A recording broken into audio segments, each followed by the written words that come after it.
Shalom teman-teman semuanya yang hadir pada saat hari ini, yang sedang menonton video ini. Selamat datang di program kita. Kita hebat. Amin. Kita hebat. Oke, tidak ada kata terlambat untuk menonton video ini. Tidak ada kata terlambat buat belajar untuk hal-hal yang baru. Saya di sini ingin ingin sharing kepada para bintang tamu yang akan berbicara juga di tengah-tengah kita nanti pada saat hari ini. Oh ya, perkenalkan dulu, nama saya Eki John Komala dengan Saya Pendeta Ilyas Siregar. ya, dengan Bapak Pendeta Ilyas Siregar. Hari ini kita mau membahas pembahasan yang cukup krusial di kalangan Kristen sendiri, yaitu tentang Tritunggal. Pembahasan kita sebelumnya kan udah ada, cuman kita ralat lagi dan saya mengumpulkan beberapa pertanyaan lagi mengenai Tritunggal. Pertama itu mungkin Bapak bisa menjelaskan sedikit dulu tentang apa itu sebenarnya Tritunggal di dalam Kristen. Jadi memang berbicara Tritunggal ini menjadi pembahasan yang sepertinya tidak ada habis-habisnya bagi banyak orang, khususnya orang-orang di luar orang Kristen. Dan ini memang banyak faktor ya. Pertama sekali, kesulitan kita di dalam belajar Tritunggal ini, bahwa pertama, kita ini sebagai manusia biasa yang terbatas ya, yang memiliki kemampuan yang terbatas, intelektual yang terbatas. Sementara fokus yang mau kita bahas ini berbicara tentang Allah yang tidak terbatas. Sehingga bagaimana kita yang terbatas bisa memahami Allah yang tidak terbatas? Itu yang pertama. Bagaimana kita mampu mengerti dengan kita yang tidak terbatas untuk mengerti pribadi Allah yang tidak terbatas? Yang kedua, kita ini adalah ciptaan. Sementara Allah itu yang mencipta kita. Coba kita bayangkan, kita yang adalah ciptaan, tetapi kita mau mengulas Allah yang mencipta kita. Pribadi yang dicipta ingin memahami pribadi yang mencipta. Maka itu kesulitan kita ya. Kesulitan kita yang ketiga adalah kita ini bertemu dengan kondisi bagaimana kita mau mempelajari tentang Tritunggal ini dengan minimnya sumber-sumber buku-buku yang bisa kita beli di luar sana atau di mana-mana, berbeda dengan doktrin-doktrin lain. Kalau doktrin lain kita mungkin banyak bisa membeli di mana dan cukup banyak ya, tetapi untuk Tritunggal begitu terbatas ya, begitu terbatas. Nah, yang kedua, sanggahan-sanggahan dari beberapa orang tentang Tritunggal ini juga bisa mempengaruhi dengan dalil-dalil mereka yang agak-agak logika yang masuk akal, sehingga mereka sedikit banyaknya ikut untuk memberikan kepada kita satu cara berpikir yang sedikit agak-agak berkesulitan untuk merumuskan ya. Lagi dengan bapak-bapak gereja kita di awal-awal pun memang sedemikian rupa ya, tentang Athanasius dengan Arius ya. Nah, tetapi ada kabar baiknya. Kabar baiknya pertama, dengan kita mempelajari tentang Tritunggal ini, sebenarnya Allah sendiri yang menyatakan dirinya kepada kita lewat Kristus. Allah sendiri yang memperkenalkan dirinya kepada kita lewat alam. Allah sendiri yang menyatakan dirinya, memproklamirkan dirinya lewat firman Tuhan. Jadi ada 3 hal ya, di mana jika kita mengupayakan mencari Dia, sebenarnya yang lebih pasnya adalah Tuhan memperkenalkan dirinya kepada kita. Sehingga dengan Dia sendiri yang memperkenalkan dirinya kepada kita, Dia menaruh rohnya kepada kita, sehingga kita bisa mengerti Dia, kita bisa mengerti Tuhan. Nah, yang kedua, kabar baiknya, bahwa di Alkitab sebenarnya kalau kita mau serius mempelajari tentang Tritunggal, kita akan menemukan ya salah satu di dalam Perjanjian Lama, dalam Kejadian pasal yang pertama ayat 1 dan 3 itu, maka di sana dalam pasal 1 ayat pertama itu Alkitab berkata, pada mulanya Allah menciptakan langit dan bumi. Kata Allah di sana dipakai dengan kata-kata Elohim. Elohim itu adalah sesuatu yang bentuk jamak, bukan bentuk tunggal. Jadi kalau dia adalah Allah yang jamak, menciptakan langit dan bumi, tentu kan kita berpikir, kok kata-kata Allah di sana dipakai kata-kata jamak? Berarti ada pribadi yang lain dong. Itulah dalam ketritunggalan itu terlihat pada ayat pertama, pada kitab pertama. Nah, ayat yang kedua, maka terlihat pribadi yang kedua. Pada ayat yang kedua, pribadi Allah yang ketiga itu terlihat. Di mana di sana dikatakan, Alkitab mencatat, pada mulanya Allah menciptakan langit dan bumi, bumi belum berbentuk dan kosong. Gelap gulita menutupi samudera, dan roh Allah, kata firman Tuhan, melayang-layang. Nah, kata roh Allah di sana pada ayat yang kedua itu menunjukkan pribadi Allah yang ketiga, ya. Dalam bahasa Ibraninya di sana katakan ruach Elohim. Pada pertama tadi dalam bahasa Ibrani katakan Bereshit bara Elohim, pribadi Allah Bapa. Pada ayat yang kedua pribadi Allah Roh Kudus. Dan pada ayat yang ketiga, maka berfirmanlah Allah, kata firman Tuhan. Nah, berfirmanlah Allah, maka jadilah terang, maka terang itu jadi. Yehior, Pehior, kan begitu. Maka waktu kata firman Tuhan berfirmanlah Allah, maka kata firman di sana, ya, itu adalah logos. Logos yang dalam Yohanes pasal yang pertama disebutkan di sana tentang pada mulanya adalah firman, dan firman itu bersama-sama dengan Allah, dan firman itu adalah Allah. Dan pada ayat selanjutnya dituliskan bahwa firman itu adalah terang. Nah, pribadi terang itu itulah Kristus sebenarnya. Jadi pada Kejadian pasal yang pertama ayat 1 dan 3 itu, ketiga Tritunggal ini ternampak. Seperti itu. Bedakah Allah itu Esa dan Allah itu Elohim? Sementara Allah itu Esa artinya Allah itu satu. Nah, jadi itu makanya kalau kita tidak melihat bahasa aslinya, memang kita akan sedikit agak bingung ya. Tetapi kalau kita baca dalam Ulangan pasal yang ke-6 ya, kalau boleh kita masuk ke Ulangan pasal yang ke-6 ayat yang keempat, di sana jelas disebutkan, dengarlah hai orang Israel. Dengarlah hai orang Israel, Tuhan itu Allah kita, Tuhan itu Esa. Shema Yisrael, Adonai Elohenu, Adonai Ehad. Jadi kata firman Tuhan Esa di sini, Tuhan itu Esa, itu dipakai dengan kata-kata Ehad, satu. Ya, tapi kata satunya di sini seperti kita pernah tahu bagaimana ada istilah Dwi Tunggal. Dwi Tunggal. Soekarno-Hatta itu kan Dwi Tunggal. Mereka dua satu, ya. Dalam visi, dalam paradigma ada namanya tiga serangkai. Seperti Deus Dekker. Ada tiga orang, Ki Hajar Dewantara, Cipto Mangunkusumo, ya. Mereka disebut adalah tiga serangkai.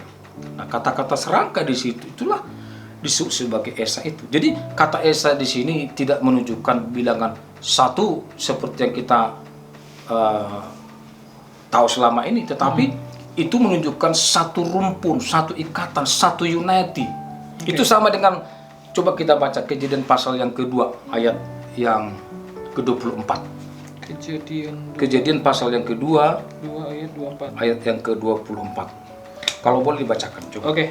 Sebab itu seorang laki-laki akan meninggalkan ayahnya Ya. dan ibunya dan bersatu dengan istrinya sehingga keduanya menjadi satu daging.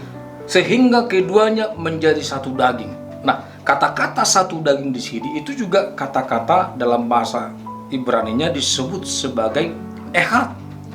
Jadi satu laki-laki, satu perempuan bersatu menjadi satu daging ehad.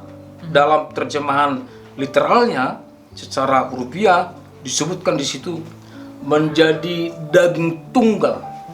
Seperti itu. Jadi kata-kata satu di sini seperti itu. Makanya dalam Yohanes pasal yang ke-10 di mana Alkitab berkata bahwa Yesus berkata, aku dengan Bapa satu. Adanya. Yohanes pasal yang Yohanes 1. 10. Yohanes 10. Yohanes pasal 10. Coba kita cari ya, Yohanes pasal yang ke-10.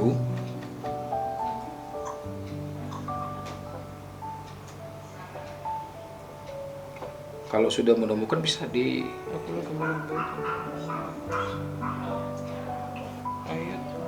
Oke, Yohanes pasal 10 ayat 30.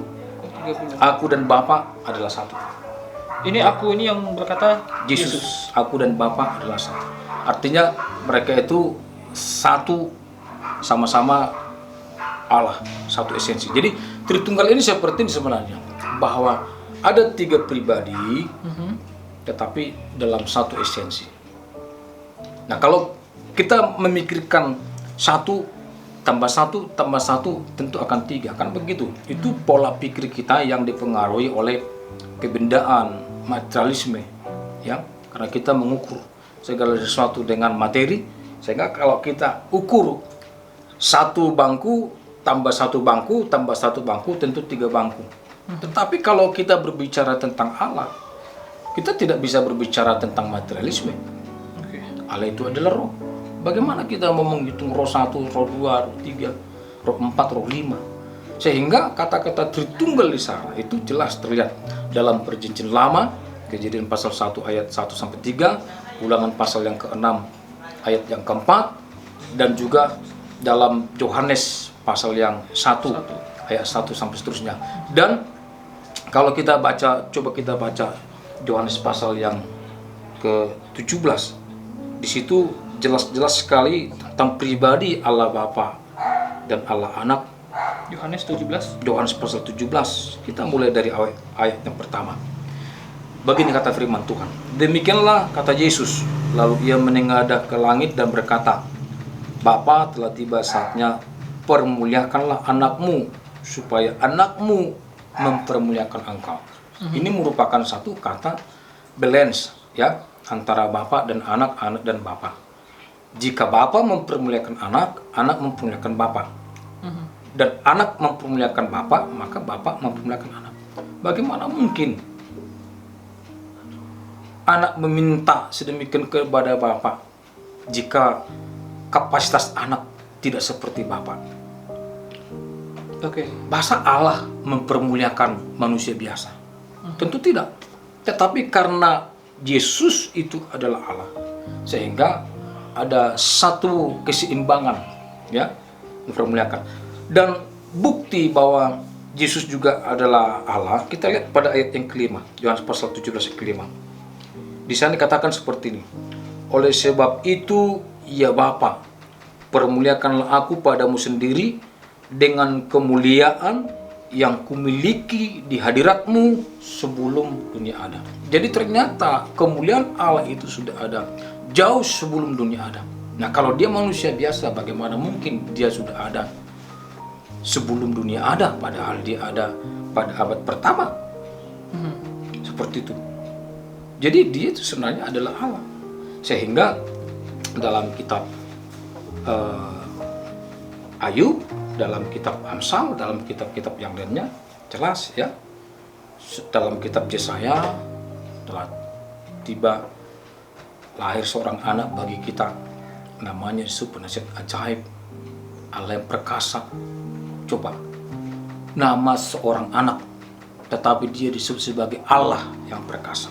Itu merupakan nubuatan, pernyataan daripada tokoh Alkitab, Nabi. Yang anak itu adalah Allah. Gitu loh. Eh, mungkin ini ya sedikit saya rangkum ya Pak ya dari pembicaraan kita sebelumnya. Pemahaman aku tentang Tritunggal itu, koreksi kalau aku salah, seperti ini. Yang seperti Bapak sampaikan sebelumnya, kalau manusia itu tidak mungkin bisa memahami pikiran Allah, karena Allah itu besar kapasitasnya, sementara kita kecil. Sama seperti kayak anak SD tidak mungkin memahami pemikiran seorang profesor. Itu tidak akan mungkin bisa dipahami. Benar. Nah, jadi saya mengambil kesimpulan seperti ini untuk analoginya. Allah itu roh. Allah itu yang menciptakan kita. Nggak salah dong kalau seumpamanya Allah itu bisa berubah menjadi 3. Iya. Nah, tidak mungkin itu kita menentang, kecuali nih kalau dalam kalau dalam manusia analoginya pasti masa Allah 3. Kenapa nggak mungkin Allah itu menjadi 3? Bahkan Allah bisa menjadi 10. Kalau Allah mau, ya kan? Tapi kan Allah maunya jadi Allah Bapa, Allah Anak, Allah Roh.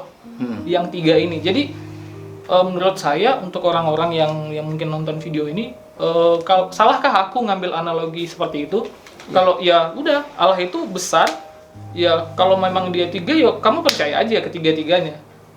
Salahkah aku berpikir gitu? Sebenarnya bukan bicara salah apa tidak salah ya, tapi memang kita harus tempatkan segala sesuatunya pada porsi firman Tuhan.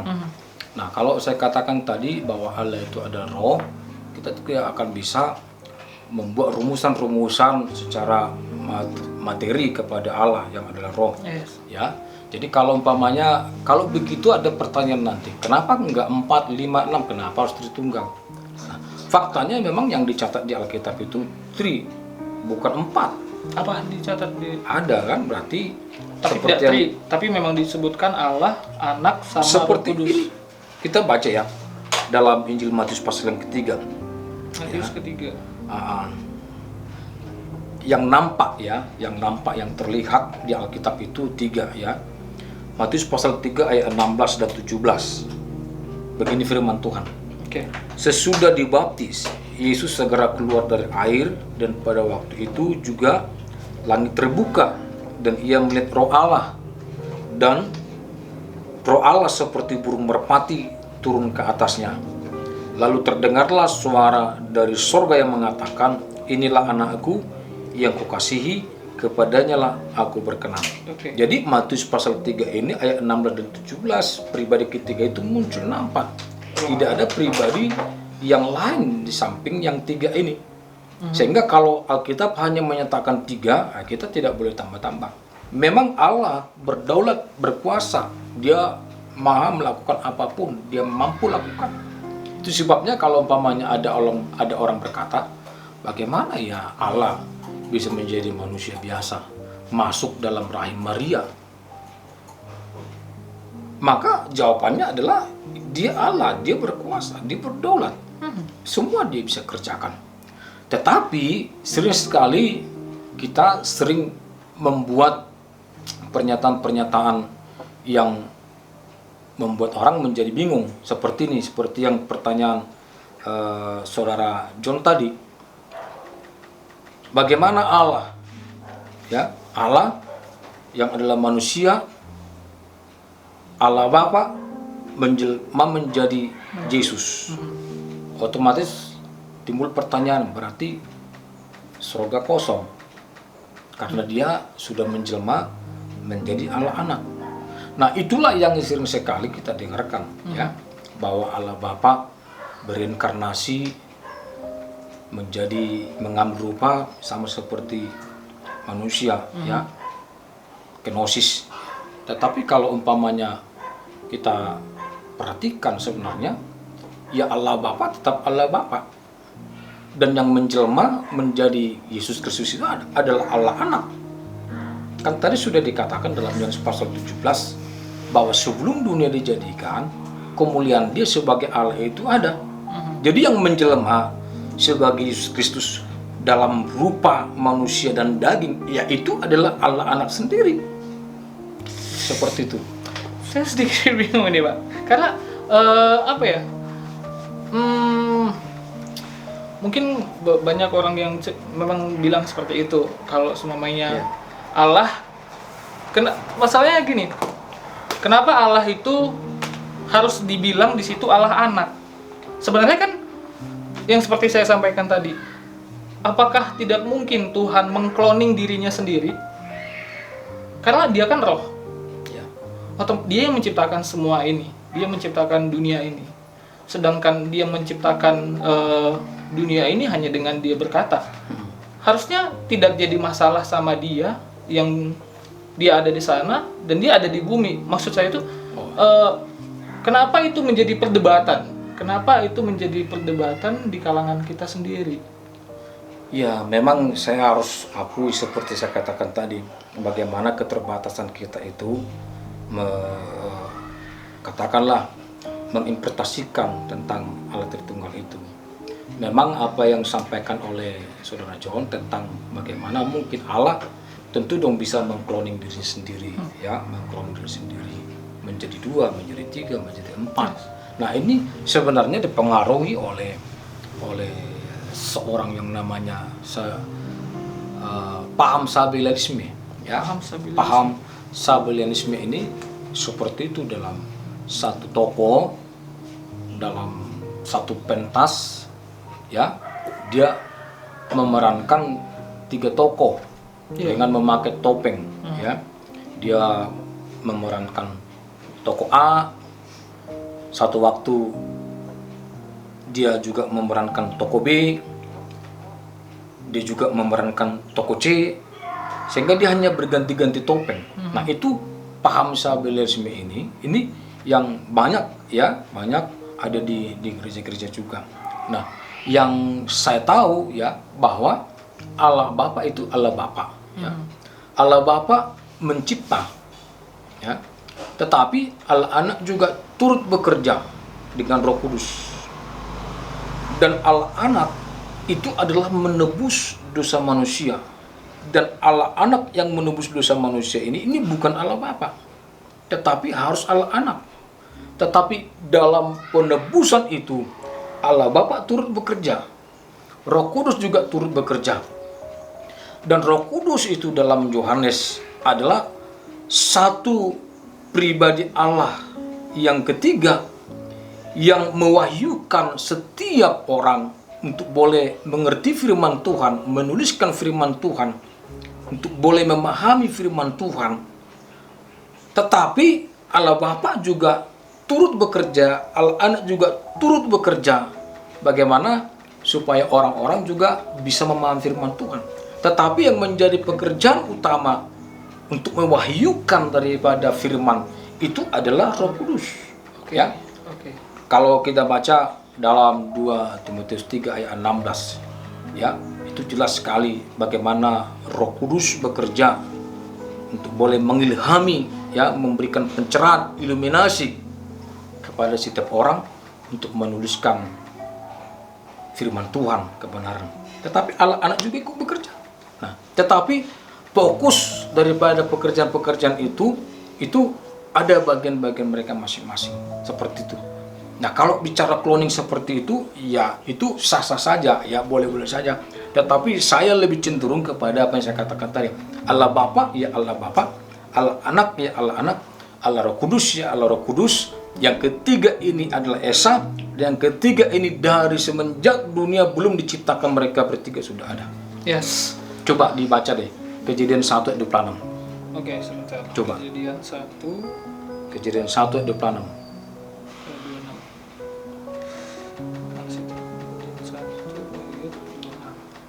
Berfirmanlah Allah, ya.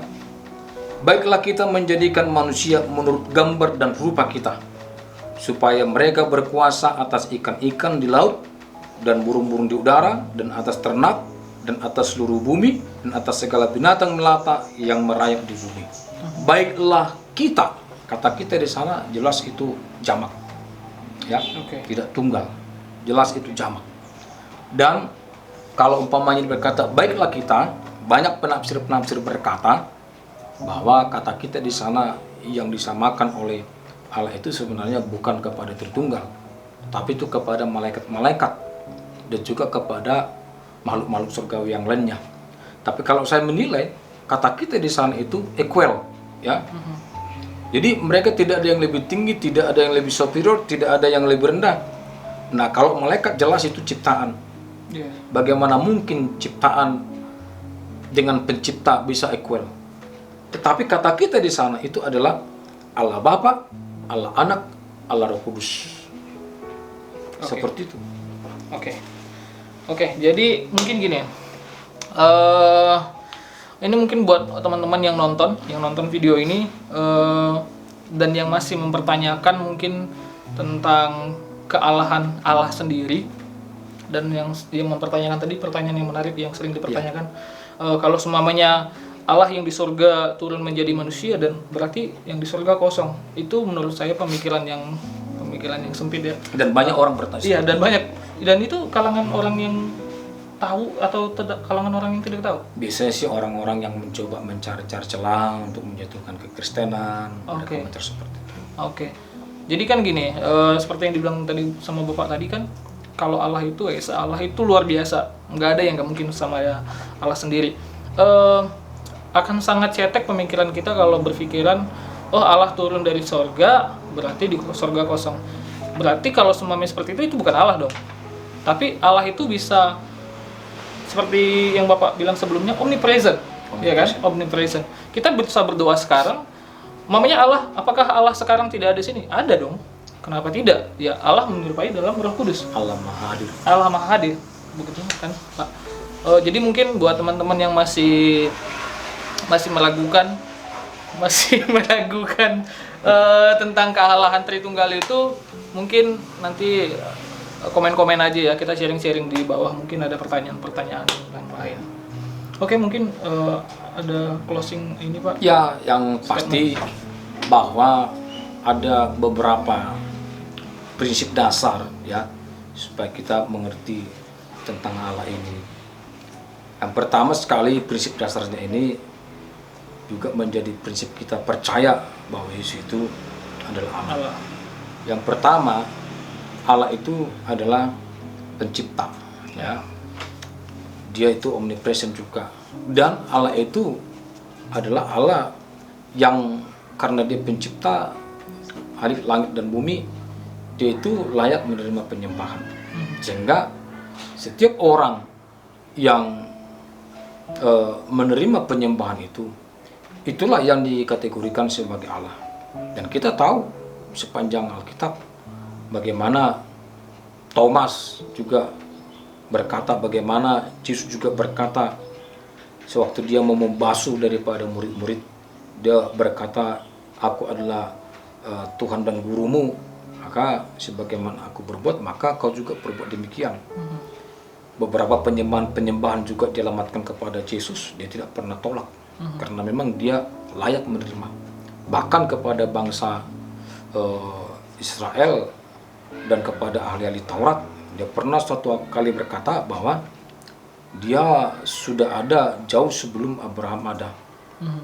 Nah, waktu dia berkata dia sudah ada jauh sebelum Abraham ada, maka orang-orang Israel pada waktu itu, ahli Taurat, banyak yang marah, ya. Kenapa? Karena Yesus menyamakan dirinya sebagai Allah, sehingga mereka merasa itu penghujatan, sehingga mereka ingin menangkap, ingin melakukan tindakan-tindakan.